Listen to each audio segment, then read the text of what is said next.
Todd Vazeri is the visual effects artist. He's a visual effects artist and supervisor at ILM. And he's worked on a lot of Star Wars movies. He's worked on Star Trek. He's worked on Mission Impossible. And he goes, this tweet that he shared this week, he goes, wait, that was always there? No way. And it's a scene from A New Hope, the 77th film. And what it is when they're trying to blast out of Mos Eisley. And there's an edit that was kept that has a little bit of a blooper. And so we have that clip.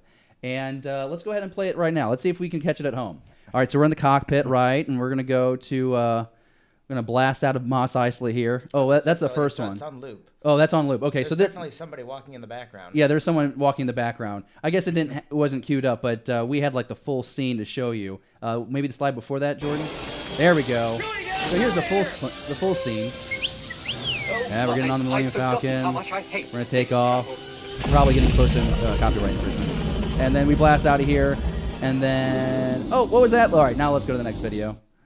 Oh, that's right. There's a guy in the back hallway there, and some people think that this is Obi-Wan Kenobi, but it looks like it's a staffer. We're not quite sure, David. Maybe it's like a human version of a ghost of L337. Oh my gosh, that'd be funny. We'll bring us back on camera now, and I just thought that was an interesting conversation to start this week because with an edit like that, some people would say, well, that's a blooper, that's a mistake, that's a flaw. But the focus, of course, is on Solo, the character.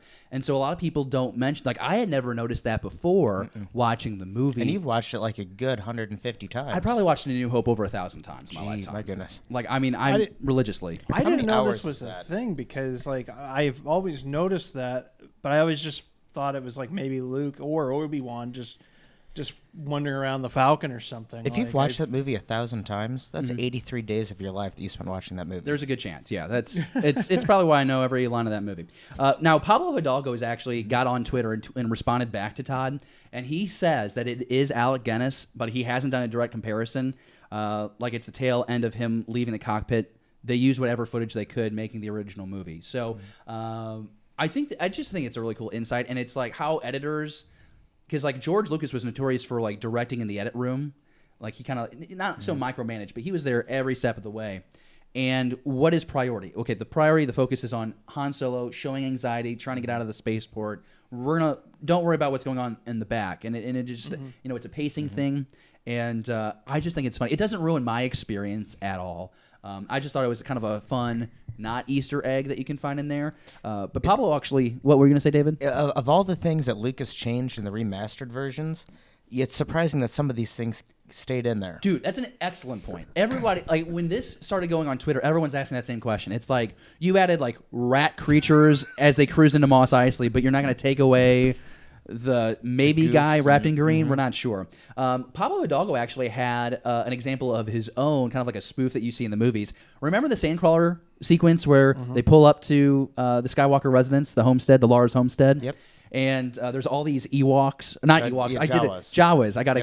Jawas. I got thinking of Warwick Davis again. I know. And he points out, and I never noticed this. There's a man on his knees as a Jawa.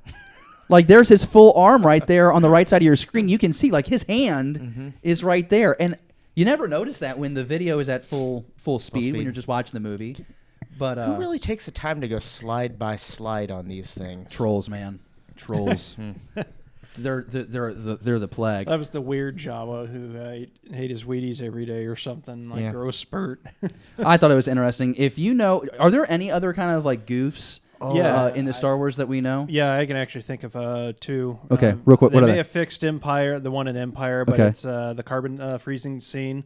There's a scene where Han's jacket appears and disappears. I think they did fix it in the Blu-ray release. Yeah, I remember that being a thing. Yeah. The other one, and I don't recall if they fixed it or not, is a speeder bike chase in Return of the Jedi. Luke's gloved hand switches hands throughout the chase scene. No way. I did not notice that. The very first shot of the Millennium Falcon that we ever see on screen does not have a satellite dish. Get out. I did not know this. I mean, normally we see things breaking off the ship, but somehow Han Solo decided to add a satellite dish. Spruced it up. Yeah. Dude, that is crazy. That is awesome. If you know about any of these kind of like weird edits or continuity errors, let us know in the live chat. If you're watching on the Rewind, let us know in the comments down below. And no cheating. You can't go to IMDb and look at the goof section. No cheating. You got to spot it yourself. I think this is so cool. Just to kind of go back and just see what would ultimately find out why these edits were there. Just really, really fascinating. Thank you for watching Beyond the Blast Doors. Be sure to subscribe to our channel. Don't forget, give us a thumbs up and leave a comment.